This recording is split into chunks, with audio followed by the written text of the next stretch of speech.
မင်္ဂလာပါကျွန်တော်ဒီဗီဒီယိုမှာဆိုလို့ရှိရင်ကျွန်တော်တို့ email ဖွင့်တဲ့အခါမှာ personal account ဖွင့်တာနဲ့ business account ဖွင့်တဲ့ကွာခြားမှုကိုဘယ်လိုမျိုးစိုးကျိုးကောင်းကျိုးရှိလဲအားသာချက်အားနည်းချက်ရှိလဲဆိုတာကိုဒီဗီဒီယိုမှာပြောပြသွားမှာဖြစ်ပါတယ်ကျွန်တော် channel ကိုလည်း subscribe မလုပ်သေးဘူးဆိုလို့ရှိရင် subscribe နိုင်ပေးဖို့လည်းတောင်းဆိုချင်ပါတယ်ခင်ဗျာဒါဆိုရင်ကျွန်တော်ကြည့်လိုက်ရအောင်ပါ okay ဒါဆိုရင်ကျွန်တော်ဒီမှာအခု personal account နဲ့ business account ဖွင့်တာကွာခြားချက်ကအခုဒီမှာတွေးနိုင်မှာပဲဖြစ်ပါတယ်ဒီမှာတွေ့ရတာကဘယ်လိုမျိုးလဲဆိုလို့ရှိရင် personal use ရပြီးလို့ရှိရင် forward of my business ဆိုတာရှိပါတယ်ဒီကောင်အခုအားနည်းချက်နဲ့အားသာချက်ကိုဘယ်လိုမျိုးရှိမလဲဆိုရှင်ဒီမှာကြည့်လိုက်ရအောင်ပါဒီမှာကိုယ်ပိုင်အကောင့်ဖွင့်တာကတော့ဘယ်လိုမျိုးရှိမလဲဆိုလို့ရှိရင် Google Drive Photo စသဖြင့်ကိုယ်ကိုယ်ရာတွေကိုကိုယ်တိုင်ပဲ sharing လုပ်လို့ရမှာဖြစ်ပါတယ်သူများကိုကိုယ်တိုင် sharing လုပ်မှသာကိုယ်တိုင်မြင်မှာဖြစ်ပါတယ်ဆိုတော့နောက်တစ်ခုကဒီဘက်မှာ business account ကိုဖွင့်လို့မှဆိုလို့ရှိရင်ဒီမှာ business account နဲ့မှာဖွင့်မှဆိုရင်လုပ်ငန်းနဲ့ပတ်သက်တဲ့အကြောင်းအရာတွေအဖွဲ့အစည်းနဲ့ဝန်ထမ်းတွေကိုအများကြီးအစီအမံခန့်ခွဲလို့ရတယ်ပြီးလို့ရှိရင် group လိုက်လေးဖွဲ့စည်းလို့ရမှာဖြစ်ပါတယ်နောက်တစ်ခုကဒီမှာအမည်သုံးသပ်မှဆိုလို့ရှိရင်ကိုကြိုက်တဲ့နာမည်ကိုထည့်လို့ရတယ်ကိုနာမည်ပဲဖြစ်သူများကိုရတဲ့နာမည်တွေကိုကောက်ရိုက်ထည့်လို့ရပါတယ်ခင်ဗျာဆိုတော့ဒီ business မှာဆိုလို့ရှိရင်ကိုယ့်ရဲ့အဖွဲ့အစည်းနာမည်တွေကိုယ့်ရဲ့ community တွေနာမည်တွေထည့်ပြီးမှအကောက်ဖွင့်ရမှာဖြစ်ပါတယ်ဆိုတော့ဒီမှာ Google Workspace မှာဆိုလို့ရှိရင်ဒီကောင်ကကိုယ့် personal နဲ့ဖွင့်လို့ရှိရင်သူတို့ကရမှာမဟုတ်ဘူးเนาะဒီမှာမပါဘူးပြီးလို့ရှိရင်ဒီမှာ business မှာဆိုလို့ရှိရင်ကျွန်တော်တို့ဒီ Workspace ဆိုတာကကျွန်တော်တို့ရဲ့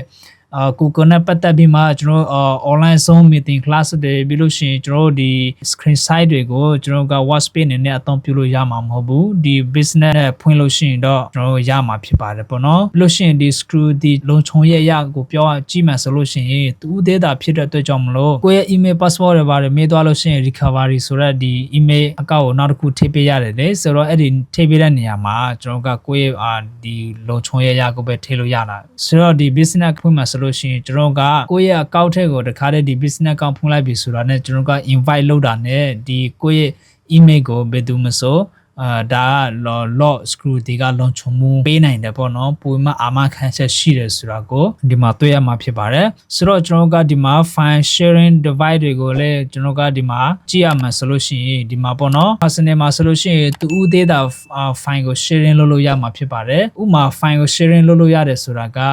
ကျွန်တော်တို့ဒီ Google Sheet မှာအသုံးပြုတဲ့အခါမှာပေါ့နော်စီးရင်စရာတွေလုပ်တဲ့အခါမှာကျွန်တော်တို့ကသူများကို invite လုပ်မှတာရင်သူများကိုဖိတ်မှတာရင်ကျွန်တော်တို့ကအသုံးပြုလို့ရမှာဖြစ်ပါတယ်ပေါ့နော် Google Sheet ကိုစီးရင်တွေလုပ်တဲ့အခါမှာเนาะအဲ့လိုမျိုးတွေလုပ်လို့ရမှာဖြစ်ပါတယ်ဆိုတော့ဒီကျွန်တော်တို့က business နဲ့အသုံးပြုမှာဆိုလို့ရှိရင်ကျွန်တော်တို့ကအလုပ်တစ်ခုကိုတပြားတည်းလုပ်မှဥပမာကကျွန်တော်ဒီမှာခုပြမှာเนาะစီးရင်စရာတွေလုပ်ထားတယ်ဆိုပါစို့ဒီစီးရင်စရာတွေကိုကျွန်တော်က business account နဲ့ဖွင့်မှာဆိုလို့ရှိရင်ဥပမာကျွန်တော်ကဒီမှာစာရိုက်နေတယ်နောက်တစ်ယောက်ကဒီမှာထည့်ရိုက်လို့ရမယ်ပြီးလို့ရှိရင်ကျွန်တော်ရိုက်တဲ့ဟာကိုစီးစီးလို့ရမှန်ဘာသာထိုင်းပြီးလို့ရှိရင်ဒီငွေစင်းပြုစုတဲ့ဟာကိုစီးစီးကဒီကနေတခါတည်းစီးစီးလို့ရမှာဖြစ်ပါတယ်မှန်ဆိုတာကိုတခါတည်းစီးလို့ရမှာဖြစ်ပါတယ်ပေါ့နော်ဆိုတော့ online ကနေတခါတည်းတစုတစီတဲ့အလုပ်လုပ်ရဖို့အတွက်ဆိုလို့ရှိရင်ဒီအကောက်ကကျွန်တော်ရဲ့ဒီ business account ဖြစ်ဖို့လိုမယ်personal account မှာဆိုလို့ရှိရင်ကိုကပြန်မှဒီမှာ share ဆိုမှ invite လုပ်ရမှာဖြစ်ပါတယ်အဲ့ဒီ invite လုပ်မှသာလျှင်ကျွန်တော်ကအတူတူကလုပ်လို့ရတာပေါ့နော်အဲ့လိုမျိုးတစ်ခုရှိတယ်ပြီးလို့ရှိရင်ကျွန်တော်ကခုနဒီမှာပြောသလိုပဲပေါ့နော်brand image ဆိုလို့ရှိရင်ကျွန်တော်ကဒီမှာကိုယ့်ရဲ့ပုံတွေကိုကြိုက်သလိုထည့်လို့ရတာပေါ့နော်ဆိုတော့ကျွန်တော်ခုနဒီမှာပေါ့နော်ဒီမှာတွေ့တဲ့အတိုင်းပဲကိုကကျွန်တော်ကဒီမှာGoogle ကနေပဲယူလိုက်တာပေါ့လေဒီကောင်ဥပမာဒီမှာ3မှန်ဆိုလို့ရှိရင်business နဲ့တောင်းမှဆိုလို့ရှိရင်ကိုယ့်ရဲ့ brand logo တွေထဲမှာကျွန်တော်ကပိုပြီးမှကောင်းတာပေါ့နော်ဆိုတော့သူတို့ညရဲ့အားသာချက်နဲ့အားနည်းချက်ဆိုလို့ရှိရင်ကျွန်တော်အလုပ်လုပ်တဲ့အခါမှာတယောက်တည်းသုံးတယ်ဆိုလို့ရှိရင်ပုံမှန်နေတော့လှုပ်ရှုပ်မှအဖွဲ့အစည်းနဲ့တကယ်ကိုကဝန်ထမ်းနဲ့အသုံးပြုနေတယ်ဝန်ထမ်းနဲ့လုပ်နေတယ်ကိုယ့်ရဲ့ဒီ business နဲ့ကိုဘာလုံးနဲ့လုံးနေတယ်ဆိုလို့ရှိရင်ကိုယ့်ရဲ့ဝန်ထမ်းနဲ့ဒီစုစစ်လုံးချင်တယ်ဆိုလို့ရှိရင် business account ကိုဖွင့်ဖို့အကြံပေးချင်တယ်ဆိုတော့ကျွန်တော်ကဒီ Google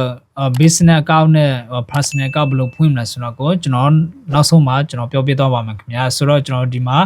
ဥမာ business account ဖွင့်မှာဆိုလို့ရှိရင် ဒီမှာ error ကောက်ပေါ့နော်ဒီ email ကျွန်တော်ဒီ Google ကောက်ဖွင့်တဲ့ပုံစံဒါ Gmail ဖွင့်တဲ့ပုံစံမှာပဲเนาะ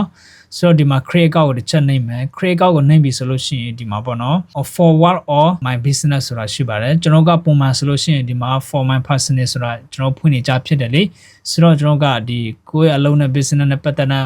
business နဲ့ဖွင့်မယ်ဆိုလို့ရှိရင်ဒီအောက်ကဟာကိုကျွန်တော်နှိပ်ရမှာဖြစ်ပါတယ်ပေါ့နော်ဆိုတော့ကျွန်တော်ကဒီမှာ